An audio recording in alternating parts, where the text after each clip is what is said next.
आज के इस वीडियो में आपको कुछ इंटरेस्टिंग वर्ड सीखने के लिए मिलेंगे, जैसे spokesman, suicide bomber, defrauding, dupe, attribute, inflammatory slogan, sloganeering, sum up, come under the spotlight, put a smile on face और भी बहुत सारे। तो आज के इस वीडियो में हम इन सभी की मीनिंग के साथ उनके यूजेस के बारे में बात करेंगे कि इनका यूज़ कैसे किया जाता है। तो वीडियो को लास्ट तक देखते रहिए, आप कुछ ना कुछ नया जरूर सीखेंगे। So let's begin. तो हमारी फर्स्ट हेडलाइन है, a Taliban spokesman said a US drone struck targeting a suspected suicide bomber in Kabul. यहाँ पर एक वर्ड है स्पोक्समैन। इसका मतलब होता है प्रवक्ता या फिर दूसरों की ओर से बोलने वाला एक इंसान, स्पेशली अ मैन। तो यहाँ पर बोला जा रहा है अ तालिबान स्पोक्समैन सेड, मतलब एक तालिबानी प्रवक्ता ने कहा। क्या कहा? A US drone struck. Struck यहाँ पर स्ट्राइक वर्ड की सेकंड फॉर्म यूज़ की जा रही है। स्ट्राइक का मतलब होता है हमला करना या फिर आक्रमण करना। तो एक यूएस ड्रोन ने हमला किया। Targeting a suspected suicide bomber. Target का मतलब होता है किसी चीज़ को निशाना बनाना, और सस्पेक्ट का मतलब होता है पॉसिबली फॉल्स और डेंजरस, मतलब हो सकता है कि वो गलत है या फिर ख़तरनाक है। और सुसाइड बॉम्बर एक ऐसा इंसान होता है, या फिर आप बोल सकते हैं एक टेररिस्ट होता है जो एक बॉम्ब को अपने साथ कैरी करता है। उसका इरादा होता है खुद तो मरना ही है और साथ में दूसरों को भी लेके मरना है। आप ब्रीफली बोल सकते हैं एक आत्मघाती हमलावर को हम सुसाइड बॉम्बर कह सकते हैं। तो यहाँ पर बोला जा रहा है targeting a suspected suicide bomber in Kabul, मतलब एक संदिग्ध आत्मघाती हमलावर को निशाना बनाकर। तो इस पूरी लाइन का सिंपली मतलब होगा, तालिबान के एक प्रवक्ता ने कहा एक अमेरिकी ड्रोन ने हमला किया काबुल के एक संदिग्ध आत्मघाती हमलावर को निशाना बनाकर। अगली हमारी लाइन है, the police has arrested 12 people for allegedly running a fake call center in Rohini. यहाँ पर एक वर्ड है एलिजिडली, ये एक एडवर्ब है। इसका मतलब होता है आरोपित रूप से। अरेस्ट का मतलब तो आपको पता ही है, गिरफ्तार करना।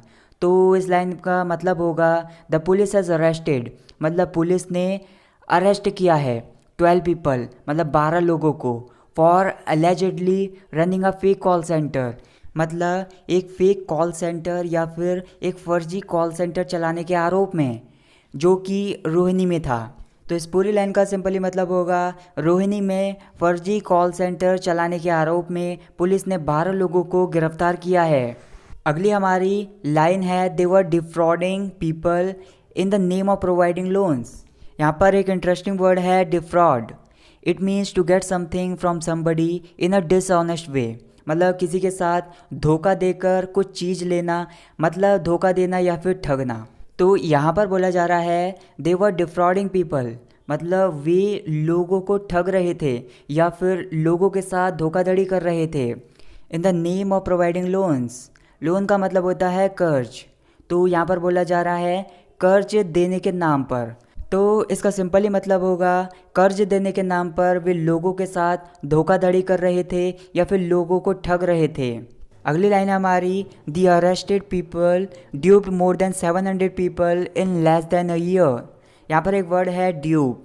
इसका मतलब होता है किसी के साथ छल करना या फिर किसी को झांसा देना।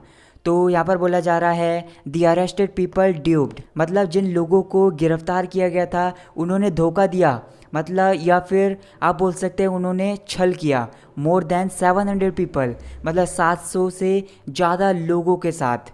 इन लेस देन अ ईयर, मतलब एक साल से कम समय में ही। तो सिंपली इसका मतलब होगा, जिन लोगों को गिरफ्तार किया गया था उन लोगों ने एक साल से कम समय में ही 700 से ज़्यादा लोगों को ठग लिया या फिर 700 से ज़्यादा लोगों को धोखा दे दिया। अगली लाइन हमारी, the number of corona virus disease cases in Delhi drop to 20 on Monday. यहाँ पर एक वर्ड है ड्रॉप। इसका सिंपली मतलब होता है गिरना या फिर कुछ कम हो जाना। तो यहाँ पर बोला जा रहा है the number of corona virus disease cases, मतलब कोरोना वायरस रोग के मामलों की संख्या इन दिल्ली, दिल्ली में, ड्रॉप टू 20 ऑन मंडे, मतलब सोमवार को गिरकर 20 रह गई। तो सिंपली मतलब होगा, सोमवार को कोरोना वायरस रोग के मामलों की संख्या दिल्ली में गिरकर 20 रह गई। अगली लाइन है हमारी, the low number of cases can be attributed to fewer test. यहाँ पर एक वर्ड है एट्रीब्यूट। इसका मतलब होता है किसी चीज़ के लिए किसी चीज़ का कारण ठहराना, मतलब किसी चीज़ को किसी चीज़ का श्रेय देना या फिर किसी चीज़ को जिम्मेदार ठहराना या फिर किसी चीज़ को किसी चीज़ के लिए उत्तरदायी ठहराना। तो यहाँ पर बोला जा रहा है the low number of cases, मतलब मामलों की कम संख्या को, can be attributed to fewer test, मतलब कम जांचों के लिए जिम्मेदार ठहराया जा सकता है। अगली लाइन है हमारी, a Delhi court has denied bail to a man accused of raising inflammatory slogans during an event at Jantar Mantar. यहाँ पर एक वर्ड है डिनाई, इसका मतलब होता है किसी चीज़ के लिए मना कर देना या फिर इनकार कर देना या फिर किसी चीज़ को अस्वीकार कर देना। बेल का मतलब होता है जमानत और अक्यूज़ का मतलब होता है किसी पर्सन पर कुछ गलत करने का आरोप लगाना या फिर किसी पर्सन को किसी गलत चीज़ के लिए दोषी ठहराना। रेस का मतलब होता है किसी चीज़ को ऊपर उठाना या फिर किसी चीज़ को आगे बढ़ाना। इन्फ्लेमेटरी मतलब भड़काऊ और स्लोगन्स का मतलब तो आपको पता ही होगा, नारे। तो यहाँ पर सिंपली बोला जा रहा है a Delhi court has denied bail, मतलब जो दिल्ली की अदालत है उसने जमानत को अस्वीकार कर दिया। टू अ मैन मतलब एक इंसान की, accused of raising inflammatory slogans मतलब भड़काऊ नारे लगाने के आरोप में, मतलब जिस आदमी को गिरफ्तार किया गया था उसकी बात चल रही है यहाँ पर। During an event at Jantar Mantar मतलब जंतर मंतर में जो कार्यक्रम था उस दौरान। तो इसका सिंपली मतलब होगा दिल्ली की अदालत ने जंतर मंतर पर एक कार्यक्रम के दौरान भड़काऊ नारे लगाने के आरोपी को जमानत देने से इनकार कर दिया है। Our next line is a video of anti-Muslim sloganeering during a protest at Jantar Mantar was widely circulated on social media. इसका मतलब है a video of anti Muslim, यहाँ पर एक वर्ड है एंटी मुस्लिम, इसका मतलब है मुस्लिम विरोधी, मतलब मुस्लिम विरोधी एक वीडियो, इसकी बात चल रही है यहाँ पर। स्लोगनियरिंग का मतलब होता है नारेबाजी करना और लोगों को भी नारेबाजी करने के लिए मनाना या फिर उनको कहना। ड्यूरिंग अ प्रोटेस्ट, प्रोटेस्ट का मतलब होता है हड़ताल करना या फिर किसी चीज़ को लेकर या फिर किसी पर्सन के अगेंस्ट विरोध करना। एट जंतर मंतर जो कि जंतर मंतर पर हुआ था, वॉज वाइडली सर्कुलेटेड, वाइडली का मतलब होता है व्यापक रूप से या फिर दूर दूर तक। सर्कुलेट का मतलब होता है प्रसारित करना या फिर कुछ चीज़ है जो एक पर्सन से दूसरे पर्सन पर जाती है तो उस वे में से यूज़ किया जाता है ऑन सोशल मीडिया पर। तो इस लाइन का सिंपली मतलब होगा जंतर मंतर पर विरोध प्रदर्शन के दौरान मुस्लिम विरोधी नारेबाजी का एक वीडियो सोशल मीडिया पर दूर दूर तक प्रसारित हुआ, मतलब एक पर्सन से दूसरे पर्सन पर आसानी से चला गया सोशल मीडिया पर। अगली लाइन हमारी, a woman was trying to board a moving train slipped and fell. यहाँ पर एक ईडियम है बोर्ड द ट्रेन, इसका मतलब होता है ट्रेन पर चढ़ना। जैसे अगर मैं बोलूँ बोर्ड द बस तो इसका मतलब होगा कि बस पर चढ़ना। तो यहाँ पर बोला जा रहा है अ वुमन वॉज ट्राइंग मतलब एक महिला कोशिश कर रही थी किस चीज़ की, to board a moving train. Moving train का मतलब होगा कि चलती हुई ट्रेन में चढ़ने की। स्लिप्ड का मतलब है कि फिसलना और फैल मतलब गिरना। तो इसका सिंपली मतलब होगा चलती ट्रेन में चढ़ने की कोशिश कर रही महिला फिसलकर गिर गई। अगली लाइन है हमारी, film maker Karan Bulani summed up his love story with Riya Kapoor. यहाँ पर एक फ्रेजल वर्ब है सम अप, इसका मतलब होता है किसी चीज़ का संक्षेप में विवरण देना या फिर किसी चीज़ के बारे में संक्षिप्त में जानकारी देना।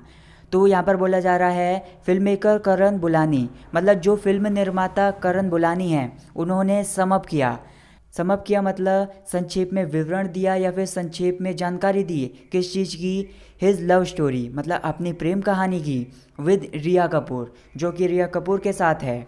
तो इसका सिंपली मतलब होगा फिल्म निर्माता करण बुलानी ने रिया कपूर के साथ अपनी प्रेम कहानी का सार प्रस्तुत किया या फिर उसके बारे में संक्षिप्त में विवरण दिया या फिर जानकारी दी।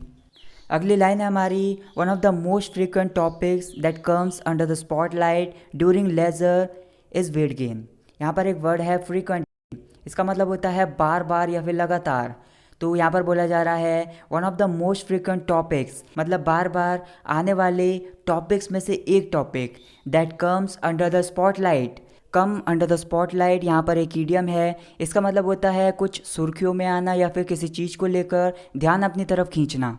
मतलब बार बार आने वाले टॉपिक्स में से एक टॉपिक है जो कि अपनी तरफ ध्यान खींचता है या फिर जो सुर्खियों में आता है।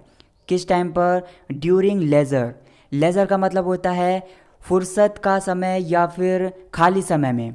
इज़ वेट गेन मतलब जो कि वज़न बढ़ना है। तो इसका सिंपली मतलब होगा फुर्सत के समय में या फिर खाली समय में सुर्खियों में बार बार आने वाले टॉपिक्स में से एक टॉपिक है वज़न बढ़ना। अगली लाइन है हमारी, animals rescue stories can always put a smile on anyone's face. यहाँ पर एक इडियम है put a smile on face. इसका मतलब होता है किसी के चेहरे पर स्माइल लाना या फिर मुस्कान लाना। तो यहाँ पर बोला जा रहा है एनिमल्स रेस्क्यू स्टोरीज। रेस्क्यू का मतलब होता है किसी चीज़ का बचाव या फिर किसी चीज़ को छुड़ाना या फिर किसी पर्सन या फिर किसी जानवर को छुड़ाना। तो बोला जा रहा है जो एनिमल्स की बचाव की कहानियाँ हैं, can always put a smile on anyone's face मतलब वो हमेशा किसी के भी चेहरे पर मुस्कान ला सकती है। So that's it guys for this video. Guys मैं जानना चाहता हूँ कि आपको इस वीडियो में कौन से नए वर्ड्स सीखने के लिए मिले, मुझे कमेंट करके ज़रूर बताएं। और आपको वीडियो कैसी लगी ये भी मुझे कमेंट करके बताएं।